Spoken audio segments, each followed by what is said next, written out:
अस्सलाम वालेकुम dear students. आज हमारा दूसरा लेक्चर है नंबर सिस्टम, यानी जो हमने चैप्टर स्टार्ट किया हुआ है फर्स्ट ईयर का, और पंजाब टेक्स्ट बुक का जो हम सिलेबस पढ़ा रहे हैं, यानी ये पंजाब R22 एंड F22 यानी रावलपिंडी बोर्ड और फेडरल बोर्ड के लिए यही जो सिलेबस है ये हम पढ़ा रहे हैं। और मेरी कोशिश यही है कि मैं इस कोर्स को शॉर्टली कंप्लीट कर सकूं, और दूसरी मेरी कोशिश ये है कि मैं बुक के सीक्वेंस को फॉलो करूं, ताकि अगर स्टूडेंट्स हमारे यूट्यूब चैनल को फॉलो करें तो उनको वही सीक्वेंस मिले जो उनके आउटलाइंस की सीक्वेंस है बुक। तो चलिए जी, आज हमारा पहला जो हमारा दूसरा लेक्चर है रेशनल और इरेशनल नंबर के ऊपर, उसको एक्सप्लेन करते हैं और आप लोगों को बताते हैं कि रेशनल और इरेशनल नंबर को कैसे समझा जाए। ये इजी है, इतना मुश्किल नहीं है, और ये कॉन्सेप्ट हम 9th या 10th ग्रेड में पढ़ चुके होते हैं, और फर्स्ट ईयर के बच्चों के लिए इतना मुश्किल कॉन्सेप्ट नहीं है समझना। आई होप कि आप लोगों को ये समझ आ जाएगा। Rational and irrational number.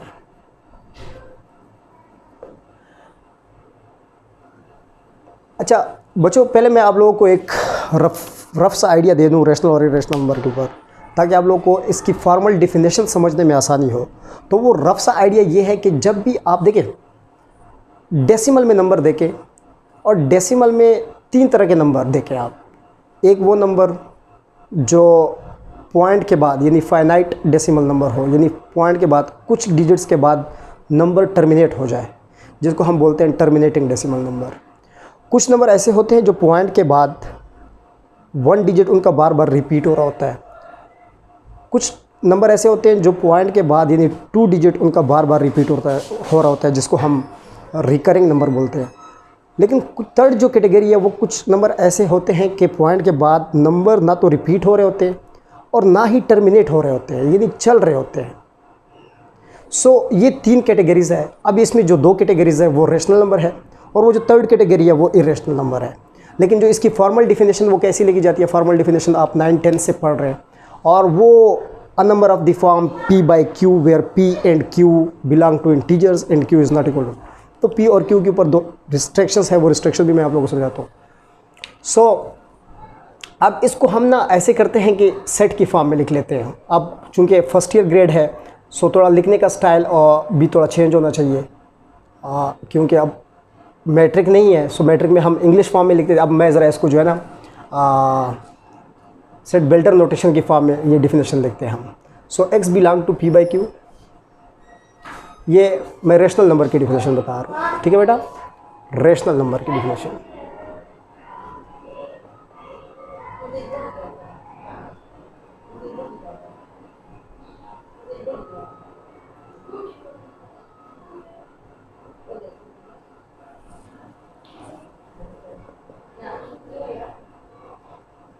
And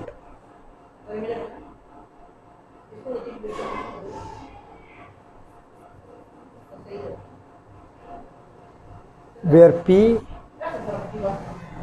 and Q belong to integers and Q is not equal to 0। ये डिफिनेशन है जो मैंने सेट बेल्टर नोटेशन में लिख दी है। और इसको समझना इस तरह है कि भाई ये जो x है ये रेशनल नंबर होगा अगर ये इस फॉर्म से बिलोंग करे। ये फॉर्म यानी 2 नंबर है, फ्रैक्शनल वैल्यू है। P और Q के ऊपर ये 2 रिस्ट्रिक्शंस है कि भाई ये इंटीजर से बिलोंग करे, और Q के ऊपर ये अगेन एक रिस्ट्रिक्शन है कि ये 0 नहीं होना चाहिए। Definitely something over 0 is equal to undefined, जो कि अनडिफाइन एक बिल्कुल एक इंटरेस्टिंग कहानी है, जिसके ऊपर मैं बात करना चाहूँगा डेफिनेटली। इंशाल्लाह किसी लेक्चर में मैं उसके ऊपर बात करूँगा कि इन्फिनिटी को मैथमेटिकली कैसे समझा जाए और कैसे उसको रीच किया जाए, लेकिन किसी और लेक्चर में। आज रेशनल नंबर और इरेशनल नंबर को हम ब्रीफली डिस्क्राइब करेंगे, इसके टाइप्स को, और स्पेशली कि इस नंबर को देखते ही आप लोगों को पता चल जाए कि भाई ये रेशनल है या इरेशनल है। वो कॉन्सेप्ट आप लोगों को दे रहे हैं। हमारा बिल्कुल मैंने ये बताया था कि मैं आर्टिकल डिफिनेशंस के ऊपर ज़ोर इसलिए दूंगा क्योंकि वो कॉन्सेप्ट बेस्ड काम होता है। बाकी कैलकुलेशंस वगैरह आपको धीरे धीरे आराम से आ ही जाती है हर स्टूडेंट को।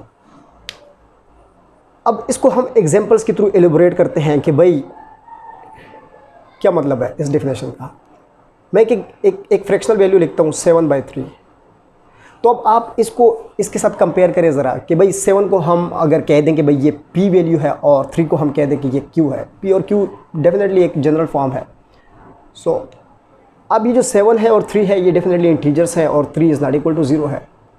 सो ये परफेक्ट एग्जांपल है रैशनल नंबर का। अब डिनोमिनेटर और नोमिनेटर, अब ये जब हमने कह दिया कि भाई ये इंटीजर से बिलोंग है, सो इंटीजर्स अगर देखा जाए तो इंटीजर्स में 0 भी इंक्लूड है, पॉजिटिव पैक्ड नंबर्स भी इंक्लूड है, नेगेटिव पैक्ड नंबर्स भी इंक्लूड है। सो ये दोनों एट ए टाइम नेगेटिव हो सकते हैं, दोनों एट ए टाइम पॉजिटिव हो सकते हैं, जैसे इस एग्जांपल में मैंने बताया। नोमिनेटर यानी p नेगेटिव हो सकता है, q पॉजिटिव हो सकता है। सो ये पॉसिबिलिटीज़ है, यानी पॉजिटिव और माइनस साइन के साथ। इसी तरह डिनोमिनेटर यानी q नेगेटिव हो सकता है और p पॉजिटिव हो सकता है। ये तो होगी बात यहाँ तक। एक और इंटरेस्टिंग नंबर लिखता हूँ, ज़रा आप इसको नोट कीजिएगा। 0, मैंने सिर्फ 0 लिख दिया और इसके नीचे 7 लिख दिया है। अब देखिए p के ऊपर कोई रिस्ट्रिक्शन नहीं है, यहाँ पे q के ऊपर रिस्ट्रिक्शन है। सो लिहाजा p 0 हो सकता है। 0 over something is equal to 0 और 0 को एक डिफाइन आंसर माना जाता है, डिफाइन सोल्यूशन माना जाता है। So 0 over 7 is exactly again is a perfect example of rational number. लेकिन अगर मैं ये बात करूं कि 7 over 0 something over 0 is equal to infinity, so इसीलिए कि भाई ये q जो है आपके पास ये 0 नहीं होना चाहिए। अगर ये 0 आ गया सो डेफिनेशन वायलेट हो जाती है। थोड़ा सा आगे चलते हैं, फिर इसके टाइप्स के ऊपर मैं आऊँगा। इर्रेशनल नंबर की डेफिनेशन की तरफ चलते हैं। इर्रेशनल डेफिनेशन डेफिनेटली जैसे हम कहते हैं कि the number of the form which is written in the form of p/q where p and q belong to integers. So ऐसे ही हम कहते हैं कि भाई एक ऐसी नंबर ऑफ फॉर्म जिसको p/q के फॉर्म में ना लिखा जा सके, ना लिखा जा सके।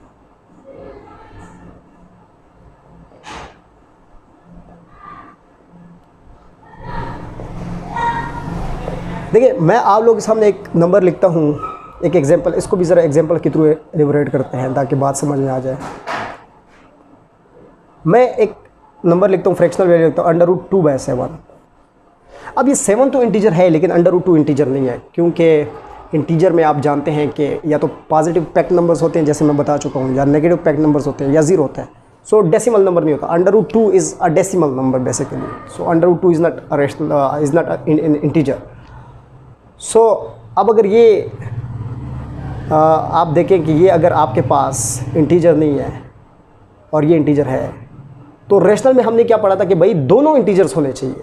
सो इसमें अगर एक भी इंटीजर ना हो सो ये रैशनल तो नहीं हुआ। तो फिर हमारे पास दो तरह के ही नंबर होते हैं, या रैशनल या इरेशनल। तो डेफिनेटली आप इसको आइडेंटिफाई कर सकते हैं, यानी एट द फिंगर टिप्स आप इसको आइडेंटिफाई कर सकते हैं किसी भी नंबर को देखकर कि वो इरेशनल है या रैशनल है या इरेशनल है। जैसे मैंने ये बताया कि भाई √2 इंटीजर नहीं है, जबकि q के ऊपर क्या वो है कि भाई ये आपके पास क्या होनी चाहिए, इंटीजर्स होने चाहिए। सो ये इंटीजर्स नहीं है, सो इसीलिए आप इसको q प्राइम यानी इरेशनल नंबर कह सकते हैं। अच्छा, एक एग्जांपल बड़ा इंटरेस्टिंग एग्जांपल है पाई। पाई होता क्या है, 22/7। अब ये एक ऐसा नंबर है जो कि non repeating and non terminating decimal है। और पाई की definition everybody knows about pi, that it is a ratio of circumference of a circle over diameter of a circle। So जैसे जैसे सर्कल बढ़ता है सो डेफिनेटली पाई की value approximately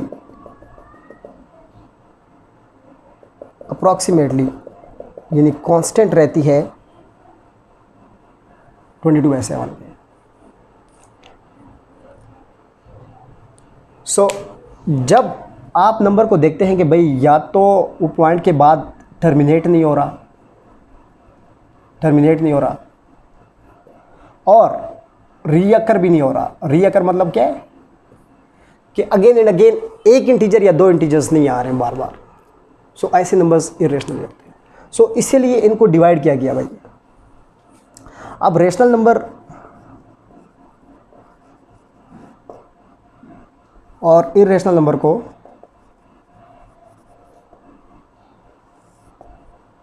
हम अगर बात करें तो इस तरह समझ सकते हैं कि भाई कोई ऐसा नंबर जो पॉइंट के बाद टर्मिनेट हो जाए, टर्मिनेटिंग डेसिमल नंबर, और या कोई ऐसा नंबर जो पॉइंट के बाद रीअकर हो जाए, रीअकर नंबर।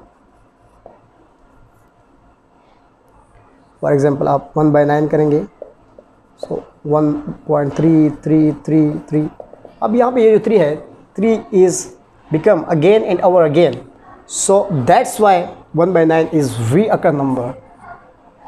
एंड 1/2 की अगर बात करें, so it is equal to 0.5, and point के बाद एक इंटीजर के बाद, यानी ये आपके पास क्या हो गया, टर्मिनेट हो गया नंबर, ये फ्रैक्शनल वैल्यू। सो ये फ्रैक्शनल वैल्यू की टर्मिनेट होने से ये जो आपके पास नंबर आया है ये बेसिकली रेशनल नंबर है। सो ये दो इसकी कैटेगरीज है। लेकिन अगर हम यहाँ पे इरेशनल की बात करें तो ये तो नॉन टर्मिनेटिंग होता है और ना ही जी ये नॉन रिपीटेबल होता है। रिपीटेबल मतलब रीअकर। सो फॉर एग्जांपल आप पाई का ही ले लें, 22/7 का ही ले लें। सो ये एक ऐसा नंबर है जो कि चलता ही रहता है। मुझे अब इसके इंटीजर्स प्रॉपर्ली नहीं याद, पॉइंट के बाद क्या इंटीजर्स आते हैं, 3.14, आप लाखों में इंटीजर्स जाते हैं इसके। सो ये जो नंबर है ये बेसिकली इरेशनल नंबर है। सो जी मेन डिफरेंस आप ये याद रख लें कि भाई जब भी आप रियल लाइन को देखें, सो रियल लाइन के ऊपर आपके पास दो तरह के ही नंबर मिलेंगे, रेशनल यूनियन इरेशनल। ये आपके पास है जी रियल नंबर। अब मैं यहाँ पे आप लोगों को एक इंटरेस्टिंग नोट लिखवाता हूँ। नोट ये है कि भाई every real number is basically a rational number. So real नहीं, integer. Every integer is basically a real. For example आप 7 की बात करते हैं, आप 2 की बात करते हैं, 1 की बात करते हैं, -2 की बात। सो हर नंबर के नीचे डिनोमिनेटर में क्या होता है, एक 1 होता है। सो डेफिनेटली ये उस डेफिनेशन को अगेन रीच कर जाता है कि P/Q की डेफिनेशन लेके, and both must be integers and the denominator must not be equal to 0। So जी ये आज का लेक्चर था रेशनल और इरेशनल नंबर के ऊपर। इसके ऊपर मज़ीद भी बात की जा सकती है, इसको मज़ीद भी डिटेल में पढ़ा जा सकता है। लेकिन मेरी कोशिश होती है कि मैं वीडियो शॉर्ट से शॉर्ट बनाऊँ ताकि स्टूडेंट्स को ज़्यादा प्रॉब्लम भी ना हो, और हर वीडियो में एक ही टॉपिक को हम डिस्कस करें और मेन कॉन्सेप्ट आप लोगों तक हम प्रोवाइड करें। और सबसे जो ज़्यादा जो मुझे लगता है कि मुझे बुक के सीक्वेंस को फॉलो करना है, ताकि स्पेशली जो हमारे एंटर के स्टूडेंट हैं जो मैथमेटिक्स पढ़ते हैं, सो उनको एक sequence wise videos lecture series मिल जाए। Thank you so much and अल्लाह हाफिज़। अगली वीडियो में फिर मिलेंगे। अल्लाह हाफिज़।